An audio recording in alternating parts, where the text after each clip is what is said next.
கர்த்தருடைய நாமம் மையப்படுவதாக. நாம் யாக்கோபு எழுதின நிருபம் 2வது அதிகாரம் 13வது வசனத்தை வாசித்தோம்.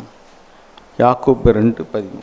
ஏனென்றால் இரக்கம் செய்யாதவனுக்கு இரக்கமில்லாத நியாய தீர்ப்பு கிடைக்கும். நியாய தீர்ப்புக்கு முன்பாக இரக்கம் மேன்மை பாராட்டும். ஆங்கிலத்தில் நான் வாசிக்கிறேன்.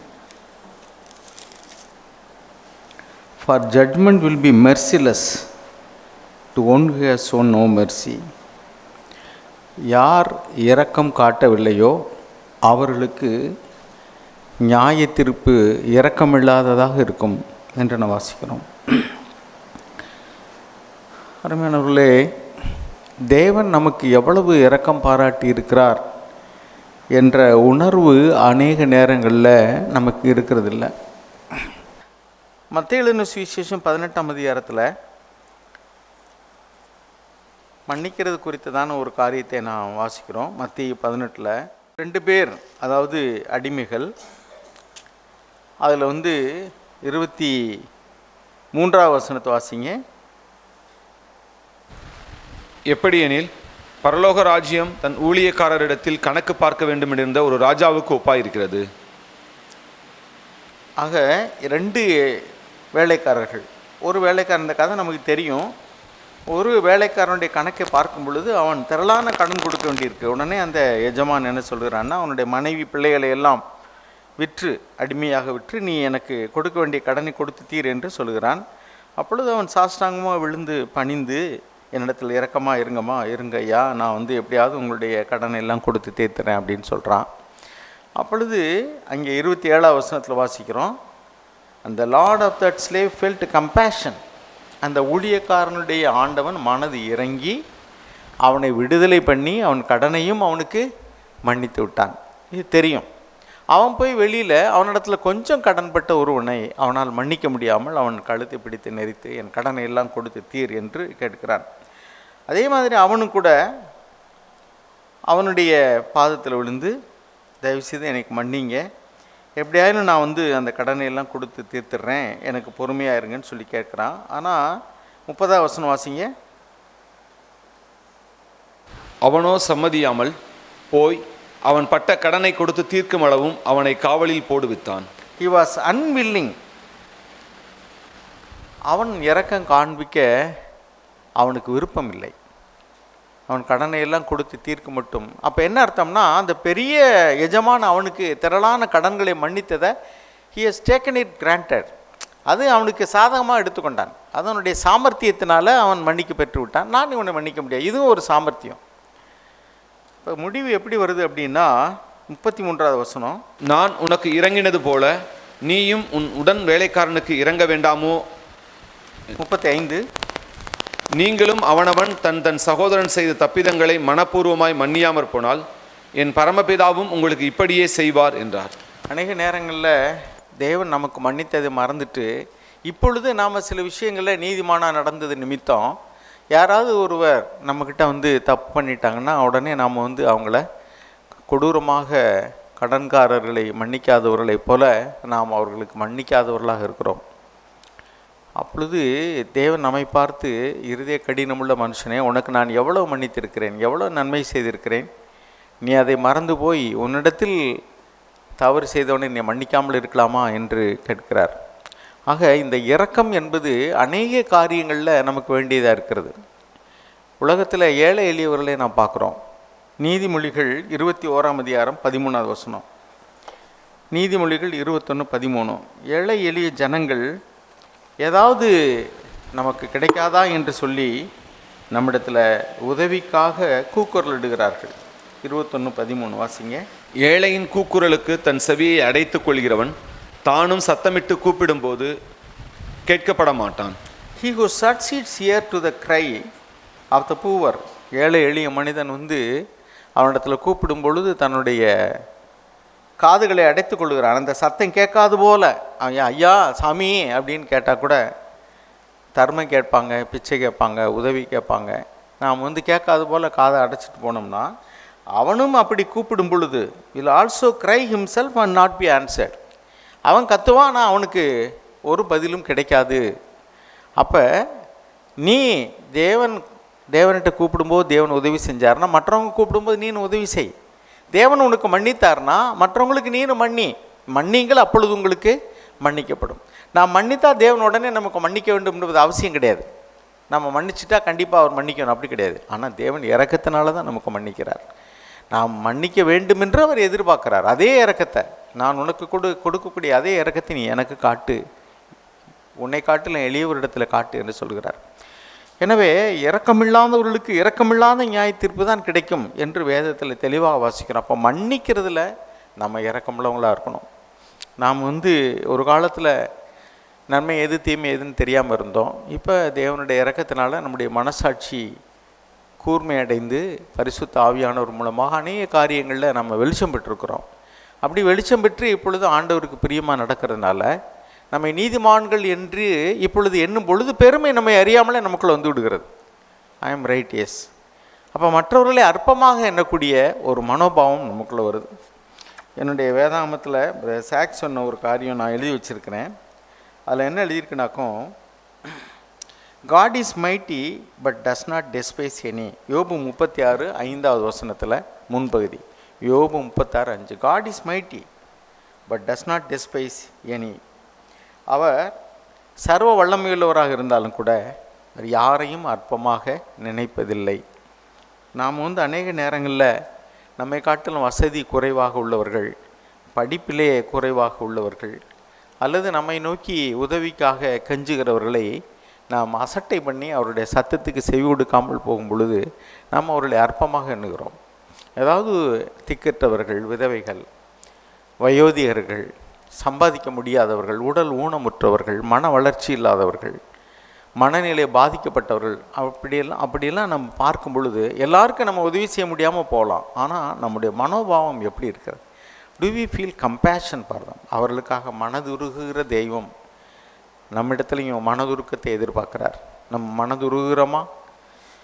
அருமையானவர்களே, லாசரை பற்றியதான ஓமையை நாம் வேதத்தில் வாசித்திருக்கிறோம்.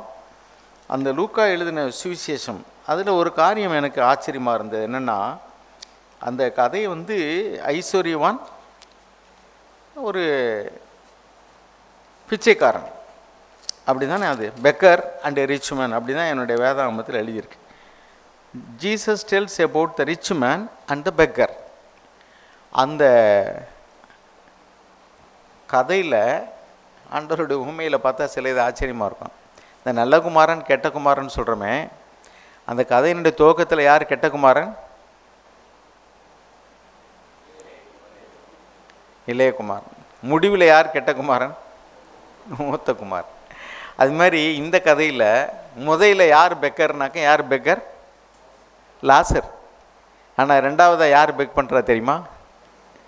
பாருங்கள் அந்த வசனத்தில். நமக்கு இந்த கதை தெரியும், நான் திரும்ப உங்களுக்கு வாசிக்க விரும்பலை. அந்த இதில் 24வது வசனம் வாசிங்க. லூக்கா 16:24. அப்பொழுது அவன், தகப்பனாகிய ஆபிரகாமே, நீர் எனக்கு இறங்கி லாசரு தன் விரலின் நுனியை தண்ணீரில் தோய்த்து என் நாவை குளிர பண்ணும்படி அவனை அனுப்ப வேண்டும். தகப்பனாகிய ஆபிரகாமே, ஹேவ் மெர்சி ஆன் மீ. இந்த பூமியில் இருக்கும்போது உணவுக்காக ஏங்கி நின்ற ஏழையாகிய லாசரு தான் பிச்சைக்காரன் என்று அங்கே வர்ணிக்கப்படுகிறான். அவன் பூமியிலே இந்த ஐஸ்வர்யவான் ஒரு பணக்காரன். ஆனால் கதை முடிவில் எப்படி இருக்கு அப்படின்னா, 27வது வசனம் வாசிங்க. 27. அப்பொழுது அவன், அப்படியானால் தகப்பனே, எனக்கு 5 பேர் சகோதரர் உண்டு. அவர்களும் வேதனையுள்ள இந்த இடத்துக்கு வராதபடி அவன் போய் அவர்களுக்கு சாட்சியாக அறிவிக்கும் பொருட்டு, அடுத்த வசனம், நீர் அவனை என் தகப்பன் வீட்டுக்கு அனுப்பும்படி உம்மை வேண்டிக் கொள்கிறேன் என்றான். உம்மை வேண்டிக் கொள்கிறேன். அதுக்கு தமிழில் இப்படி எழுதியிருக்கு. இங்கிலீஷில் முதல் வசனத்தை வாசிங்க. இங்கிலீஷில் முதல் வசனம் 27. And he said, then I beg you. Then and he said, then I beg you. பெக்யூன்னு என்ன அர்த்தம்? கெஞ்சி கேட்குறேன், பிச்சை கேட்குற மாதிரி கேட்குறேன். அப்போ who is the beggar now? The beginning of the story, Lazar, the poor man, was the beggar. He was begging for food. அதாவது கதையினுடைய ஆரம்பத்தில் லாசர் தான் பிச்சைக்காரனுக்காக உணவுக்காக ஏங்கி நிற்கிறான், ஏதாவது கிடைக்காதா என்று சொல்லி. ஆனால் கதையின் முடிவில் அந்த ஐஸ்வர்யவான் தான் இப்பொழுது பெக் பண்ணுறான். ஐ பெக் யூ, நான் பிச்சை கேட்குறேன், கெஞ்சி கேட்கிறேன். ஐ பெக் யூன்னு என்ன அர்த்தம்? கெஞ்சி கேட்கிறேன், வருந்தி கேட்கிறேன், வேண்டுகிறேன். தமிழில் வேண்டுகிறேன் போட்டிருக்கு, இங்கிலீஷ் எழுதியிருக்கு. ஐ பெக் யூ ஃபாதர் ஆப்ரஹாம். அருமையானவர்களே, முதல்ல லாசர் உணவுக்காக, இந்த உலக தேவைக்காக அவன் கெஞ்சும் பொழுது இவன் காணாது இருந்தான். He was merciless. அவன் செய்த பாவம் என்ன? இந்த ஐஸ்வர்யவான் திருடினான் என்றோ, ஏமாத்தினான் என்றோ, முறை தவறி பணம் சம்பாதித்தான் என்றோ எழுதப்படவே இல்லை. அவன் நீதிமானாக கூட இருந்திருக்கலாம். But he was merciless to a poor man who was lying at his gate. ஒரு இரக்கம் இல்லாதவனாக வாழ்ந்தான். அதுதான் அவன் செய்த பாவம். அந்த ஐஸ்வர்யான் செய்த பாவம் என்று எதுவுமே குறிப்பிடப்படவில்லை. அவன் விபச்சாரக்காரனோ, திருடனோ, கொலைகாரனோ, பொருளசைக்காரனோ, பெருமைக்காரனோ அப்படிலாம் எழுதப்படவே இல்லை. His sin was he was merciless. அவன் இரக்கமற்றவனாக இருந்தான். அவன் கெஞ்சுகிற நிலைமையில் எனக்கு ஏதாவது கிடைக்காதா என்று ஏங்குகிற அந்த மனிதனுடைய அவனுடைய சத்தம், நிறைய நேரங்களில் வாய் திறந்து பேச முடியாதவர்கள் இருக்கிறாங்க. Voiceless people, there voice is not heard to us. அவருடைய சத்தம் நமக்கு கேட்பதில்லை. ஊமையர்கள் இருக்கிறாங்க, ஏழை எளியவர்கள் இருக்கிறாங்க. பேச முடியாத நிலைமையில் இருக்கிறவர்களும் உண்டு. பேச முடிந்தும் வாய் திறந்து கேட்க முடியாதவர்களும் உண்டு. அவர்களுக்கெல்லாம் I am the voice of voiceless. ஆமாம், யோபுனுடைய புஸ்தகத்தில் அப்படியெல்லாம் எழுதப்பட்டிருக்கு. அவங்க கேட்க முடியாதவங்கள், வாய்ஸ் இல்லாதவங்கன்னு சொல்லுவாங்களே. அப்படின்னு என்ன அர்த்தம்? அவர்களுக்கு செல்வாக்கு கிடையாது. அவர்கள் கேட்டால் யாரும் அதை மதிக்க மாட்டாங்க. Voiceless people. அவங்க சத்தம் போட்டுலாம் பேச முடியும், ஆனால் அந்த சத்தத்துக்கு மதிப்பு கிடையாது. இப்போ என்னென்னா, அந்த மாதிரி ஏழை எளியவர்கள், ஒடுக்கப்பட்டவர்கள், மிகவும் சமுதாயத்தால் மதிக்கப்படாதவர்கள், அப்படிப்பட்டவர்களை நாம் எப்படி பார்க்கிறோம்? நாம் மதிக்கிறோமா? அவர்களிடத்தில் இரக்கமுள்ளவர்களாக இருக்கிறோமா? அவர்களுக்கு உரிய மரியாதை கொடுக்குறோமா? அதுதான் இப்போ கேள்வி. ஸோ இந்த காரியத்தில் என்ன வாசிக்கிறோம் அப்படின்னாக்கோ, அவர் பிச்சை கேட்பது இப்பொழுது அந்த பணக்காரன் அங்கே போய் முதல்ல தண்ணி கேட்டார், இட் வாஸ் டினைடு, அது கொடுக்கப்படலை. அப்புறம் என்ன கேட்குறாருன்னா, போய் எங்கள் சகோதரர்களுக்கு என் தகப்பன் வீட்டில் போய் சத்தியத்தை சொல்லுங்கள் அப்படின்னு சொல்கிறாரு. டினைடு. ஸோ மெர்சிலஸ், அதாவது இரக்கமற்றவனுக்கு இரக்கமில்லாத நியாய தீர்ப்பு தான் கிடைக்கும் அப்படின்னு தான் நம்ம யாக்கோபு 2:13 வாச்சோம். அதுதான் இங்கே வாசிக்கிறோம். அவர் இரக்கமில்லாதவராக இங்கே வாழ்ந்தார். முடிவில் அங்கே இரக்கமில்லாதவராக அவருடைய வேண்டுதல்கள் நிராகரிக்கப்பட்டன. அருமையானவர்களே, மத்திய எழுதின சுவிசேஷம் 9:36 வாசிங்க. ஆக உலக பிரகாரமான தேவைகளோடு இருக்கிறவர்களுக்கு இரக்கம் காட்டுவது, மன்னிப்பு கேட்கிறவர்களுக்கு இரக்கம் காட்டுவது, இன்னொரு சாராருக்கும் ஆண்டவர் இரக்கம் காண்பித்தார். மத்திய எழுதின சுவிசேஷம் 9:36. அவர் திரளான ஜனங்களை கண்டபொழுது அவர்கள் மேய்ப்பனில்லாத ஆடுகளைப் போல தொய்ந்து போனவர்களும் சிதறப்பட்டவர்களுமாய் இருந்தபடியால் அவர்கள் மேல் மனதுருகி. அங்கே பாருங்கள், he felt compassion for them. அதாவது அந்த ஜனங்கள் எப்படி இருக்கிறாங்கன்னா, மேய்ப்பனில்லாத ஆடுகளைப் போல இருக்கிறார்கள். அவர்களை வழி நடத்துவதற்கு ஆள் இல்லை. அப்போ Jesus needs workers who know how to deal with people's problems, who can comfort others and show them the way to live, because we have been helped with our problems by God. என்னுடைய பைபிளில் food note எழுதியிருக்கு.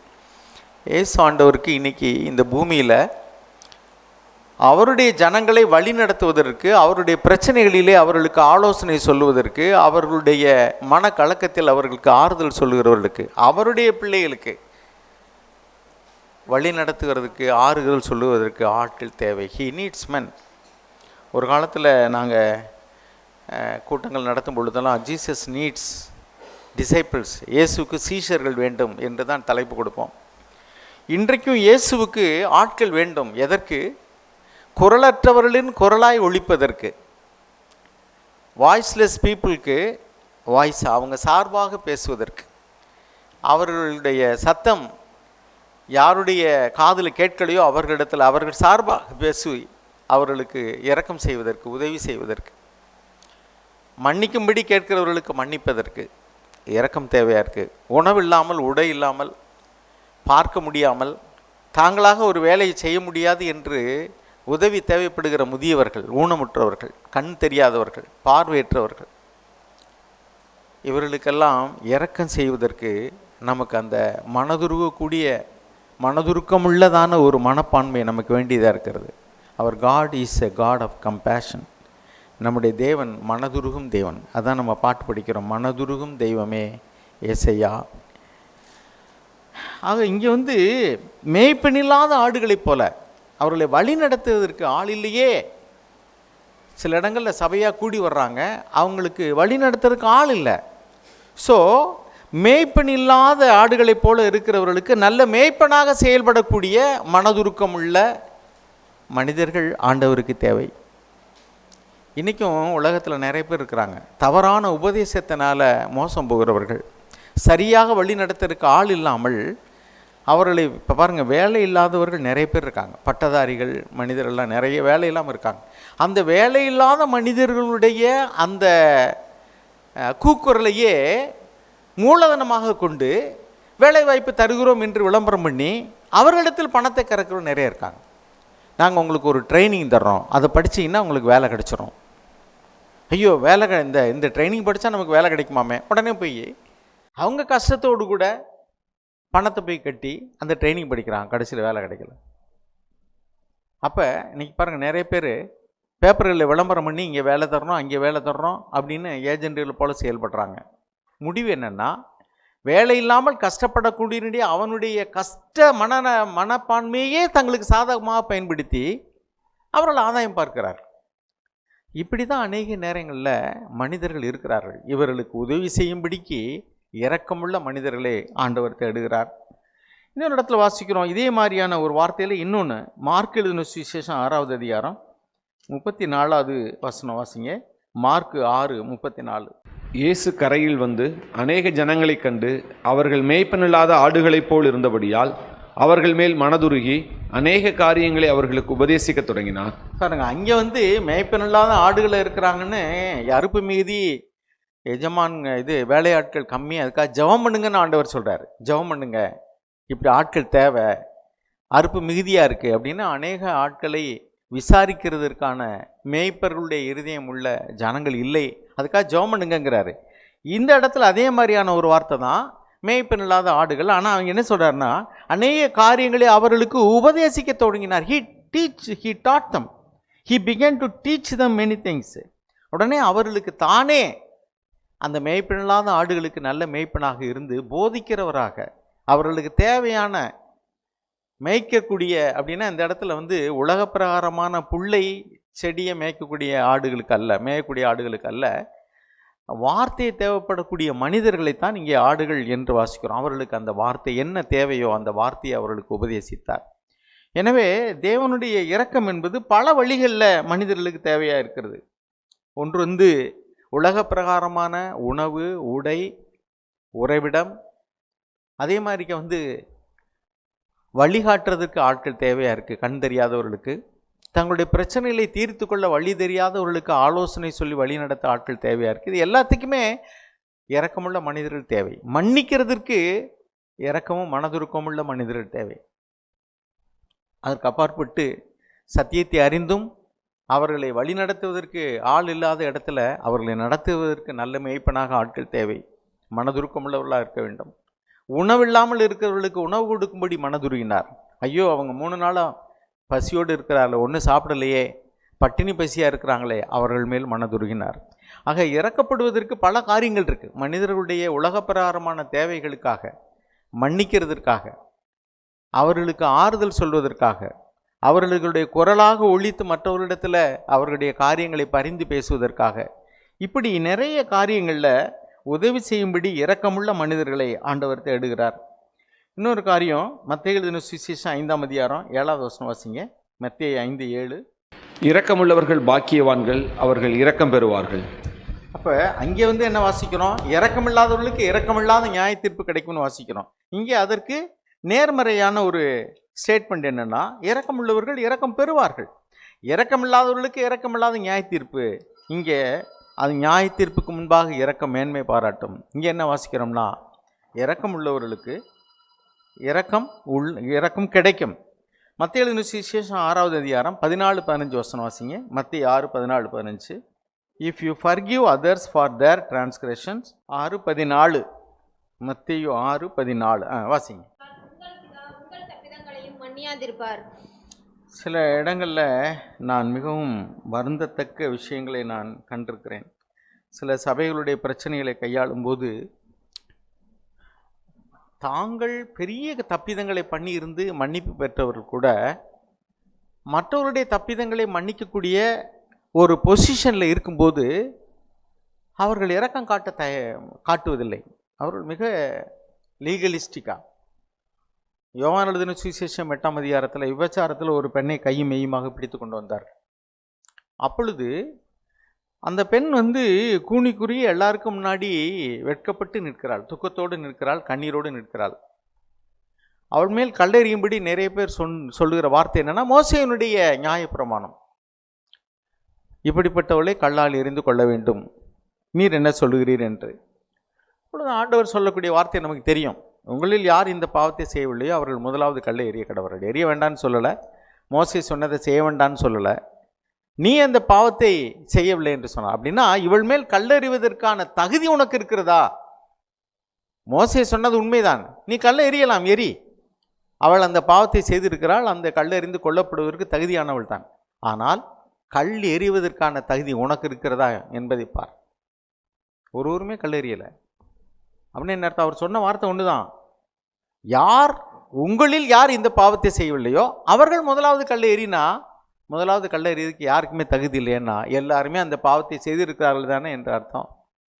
வேறுமானவர்களே, நம்மில் அநேகர் மற்றவர்கள் அவர்களுக்கு நாம் நீதி செய்யக்கூடிய ஸ்தானத்தில் உட்கார்ந்துருக்கும்போது தேவன் எனக்கு நன்மை செய்யவில்லை என்று நினைத்திருந்தால், நான் அந்த இளைஞன் சொன்னது போல, தேவன் எனக்கு என்ன நன்மை செய்தார்? ஒன்றுமே செய்யலையே, எப்படி நான் அவருக்கு நன்மை செய்தார்னு பாட முடியும்னு சொல்கிறது போல தான்.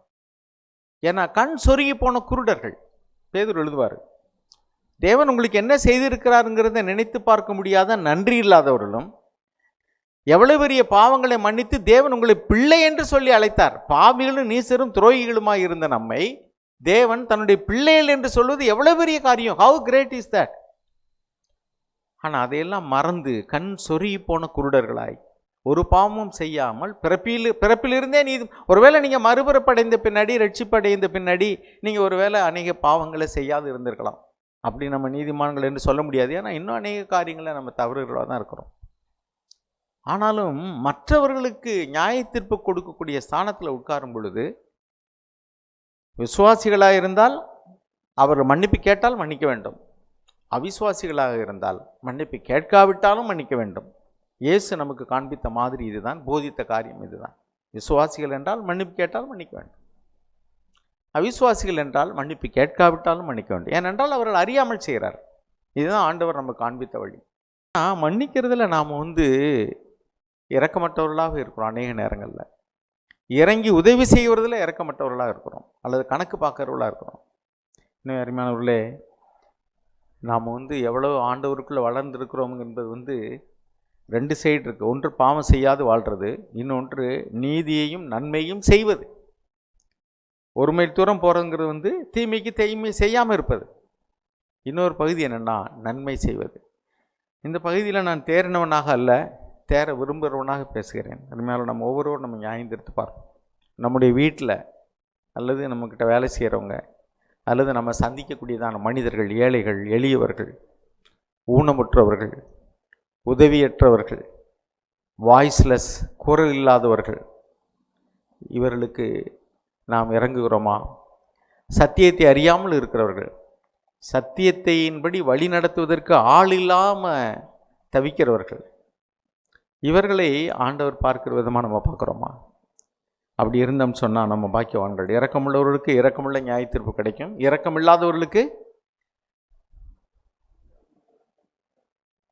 இரக்கமில்லாதவர்களுக்கு அது சொல்கிறதுக்கே நமக்கு கஷ்டமாக இருக்குல்ல. ஆமாம். எந்த அளவினால் அளக்கிறோமோ அந்த அளவினால் நமக்கும் அளக்கப்படும். இரக்கம் மேன்மை பாராட்டும். மன்னிக்கிற காரியங்களை நாம் கேட்டோம். கடந்த வாரம் ஞாயிற்றுக்கிழமை கூட நம்ம தியானித்த பகுதியில் மறுபடியும் தேவன் நம்மோடு இடைபடுகிறார். காரியம் நம்மிடத்தில் இன்னும் மன்னிக்கிற காரியத்தில் குறைவு இருக்கிறோம். மன்னித்து விட்டோம் என்று சொல்லிட்டு கூட அடக்கி கொண்டு இருதயத்துக்குள்ளே மன்னிக்காமல் இருக்க முடியும். மன்னிக்கிற காரியம் கிறிஸ்து மன்னித்தது போல அப்படிங்கிறது தான். நம்முடைய பாவங்களை எவ்வளோ மன்னித்திருக்கிறார். பிரதர் பேசுனது மாதிரி அந்த 16,000 தாலந்து கடன் பெற்றவனுடைய கடன் சுமை அதுபோல தான் நம்முடைய சுமை இருந்தது. நமக்கு இரக்கமாக இருந்த ஆண்டவர் மன்னித்திருக்கிறார். அந்த இரக்கம் கேட்ட வார்த்தையை நம்முடைய இருதயத்தில் வச்சுக்கிறோம். அதாவது இரக்கம் இருந்தால் தான் மன்னிக்க முடியும், இறங்கணும். இதை நாம் அறிந்திருக்கிறோம். ஆனால் அந்த இரக்கத்தின் மேலே நமக்கு ஒரு நாட்டம், விருப்பம் இருக்கா அப்படின்னா என்னை பொறுத்த வரைக்கும் அதில் குறைவாக இருக்குது. இரக்கத்தின் மேலே நாட்டம் வேணும். இப்போ நமக்கு ஒரு பணம், நமக்கு வர வேண்டிய பணம், சொத்து, ஏதோ காரியத்தின் மேலே நமக்கு சிந்தனை எப்படி இருக்கும்னா அது நமக்கு வர வேண்டியது இருக்குது அப்படிங்கிற ஒரு விருப்பமும் நாட்டமும் இருக்கும். அதே சமயத்தில் நமக்கு யாராவது நன்மை செய்யணும் அல்லது நம்ம மேலே இறக்கமாக இருக்கணுங்கெல்லாம் விரும்புவோம். ஆனால் நம்ம மற்றவங்களுக்கு எப்படி இருக்கிறோம் அதைத்தான் இன்றைக்கி நம்ம ஆராய்ந்து பார்க்கும்படி தேவன் பேசியிருக்கிறார். நான் மற்றவங்களுக்கு ஆண்டவர் இரக்கமாக இருந்தது போல் நான் இரக்கமாக இருந்தேன்னா நியாயத்தீர்ப்பு நாளில் இரக்கம் அங்கே தேவனுக்கு முன்பாக மேன்மை பாராட்டும். தேவனுக்கு முன்பாக அது பேசும். இவன் பூமியில் இரக்கம் உள்ளவனாக இருந்தானே. பிரியமானவர்களே, அவரவர்களுடைய கிரியைகளுக்கு தக்க பலன் அங்கே. மீகா எழுதின அந்த புத்தகத்தில் பாருங்கள், ஒரு நல்ல வார்த்தை. அதாவது இரக்கத்தின் மேலே நமக்கு ஒரு ஸ்நேகம், நாட்டம் இருக்கணும் அப்படின்னு வாசிக்கிறோம். 6வது அதிகாரம் 8வது வசனம். மனுஷனே, நன்மை இன்னதென்று அவர் உனக்கு அறிவித்திருக்கிறார். நன்மை இன்னதென்று அறிவித்திருக்கிறார். நியாயம் செய்து இரக்கத்தை சிநேகித்து உன் தேவனுக்கு முன்பாக மனத்தாழ்மையாய் நடப்பதே அல்லாமல் வேறு எண்ணத்தை கர்த்தர் உன்னிடத்தில் கேட்கிறார். இரக்கத்தை சிநேகிக்கணுமா, அதாவது இரக்கத்தின் மேலே ஒரு விருப்பம், ஒரு நாட்டம், அது மேலே ஒரு ஆர்வம். ஆண்டவரே, நான் இரக்கமுள்ளவனாக இருக்கணுமே அப்படிங்கிற ஒரு வாஞ்சை, ஒரு தாகம் நமக்குள்ளே இருக்கணும் அப்படிங்கிற அர்த்தத்தில் அந்த வார்த்தை இருக்குது. இரக்கத்தை சிநேகித்து, நம்முடைய நேசமெல்லாம் இரக்கத்தின் மேலே இருந்தால் பிதா எப்படி பூரண சர்க்குணராக இருந்தாரோ நாமும் அப்படி இருக்க முடியும். இயேசு எப்படி மன்னித்தாரோ நாமும் அப்படி மன்னிக்க முடியும். அந்த குணாதிசயங்களை நாம் அடைய முடியும் அப்படிங்கிறதுல தான் தேவன் நமக்கு வார்த்தையை தந்திருக்கிறார். நிறைய நேரங்களில் விழுகிறோம், இரக்கமில்லாதவர்களாய் வார்த்தையை விட்டுறோம், நானும் கூட. ஆனாலும் கூட அடுத்த நிமிஷத்தில் நம்ம உணர்வடையணும். அதை நியாயப்படுத்தி, நான் பேசினது சரிதான், நான் சொன்னது சரிதான், நான் இவர்களுக்கு உதவி செய்யாதது சரிதான் அப்படி நம்ம நியாயப்படுத்தக்கூடாது. அப்படி நியாயப்படுத்திட்டோம்னா தேவன் அந்த அவன் மேல் உள்ள நம்ம மேல் வைத்திருக்க இரக்கத்தை அவர் அதை என்ன செய்வார்னா வாபஸ் வாங்குவார். ஆனால் நம்ம நினைப்போம் தேவன் என் மேலே இரக்கமாக இருக்கணும். அது அநீதியான காரியம் தானே. தேவன் மட்டும் எனக்கு இரக்கமாக இருக்கணும், நான் மற்றவங்களுக்கு இரக்கம் காட்டக்கூடாது அப்படின்னா அது அநீதியான செயல். வேதத்தில் தெளிவாக இருக்குது, அநியாயக்காரன் எவனும் தேவனுடைய ராஜ்யத்தில் பிரவேசிப்பதில்லை. இப்படியெல்லாம் அந்த வார்த்தைகளை கேட்குறோம், நாம் உணர்வடைவோம். தேவ சமூகத்தில் நாம் விழுந்த பகுதிக்காக முகங்குப்புற விடுவோம். ஆண்டவரே, இந்த இடத்துல நான் இரக்கம் காட்டாதவனாய், கடின இருதயம் உள்ளவனாய் இருந்துட்டேன். ஆண்டவரே, என்னை மன்னியும். எனக்கு உம்முடைய நீர் எப்படி இரக்கமுள்ளவராக இருந்து மன்னித்தீரே நேசித்தீரோ அப்படியாய் நானும் நேசிக்கட்டும், மன்னிக்கட்டும். தேவன் மறுபடியும் மன்னிக்கிறதையே பேசுகிற. நான் உட்காந்துருக்கையில் அதான் யோசித்தேன். ஆண்டவர் நம்மை நேசிக்கிறார். நம்ம இன்னும் அந்த பகுதியில் ஒரு சரியான பக்குவத்துக்குள்ளே வரணும் அப்படிங்கிறதுல தேவனுடைய மனபாரமாக இருக்குது. தேவனுக்கு நன்றி உள்ளவர்களாக இருக்கு.